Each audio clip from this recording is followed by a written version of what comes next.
Ecology is all about how organisms interact.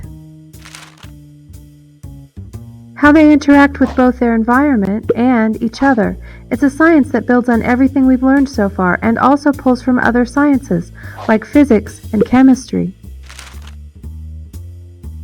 The unit we study is called an ecosystem, but an ecosystem can be almost any size we want it to be.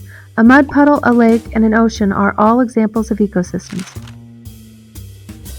Ecosystems are all the living and non-living things in one area.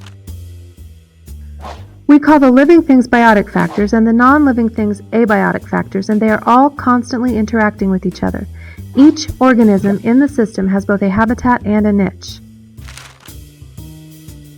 The habitat is where it lives. Worms live in the ground, or birds that live in the trees of a forest are examples.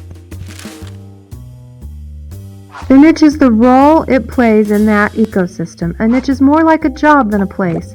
The bird might be an insect eater that nests on low branches.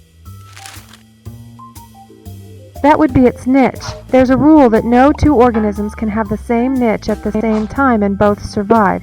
This is called the competitive exclusion principle. Another way to look at the interactions is to follow the energy around.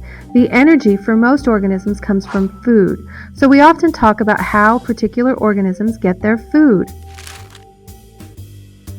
Autotrophs, or plants, for instance, get their food by making it, while heterotrophs eat things.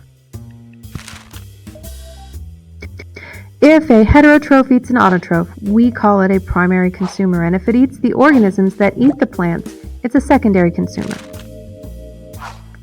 A tertiary consumer eats the organisms that eat the plants, and so on. When you follow the energy this way, each level is called a trophic level. The primary consumer is one trophic level, and the secondary consumer is the next trophic level. It's a sad fact that energy doesn't do a really great job of transferring between trophic levels. Just living uses up a lot of energy, and digestion does too, and aside from that even, a lot of energy is lost as heat. In the end, only about 10% of the energy from one trophic level ever reaches the next, and that's just not very much. For this reason, there's almost always fewer organisms as you go up levels. There are lots of plants, for instance, but not very many tigers. You can think of this like a pyramid, with the highest level consumers at the top, and the plants at the bottom supporting us all. Stay awesome!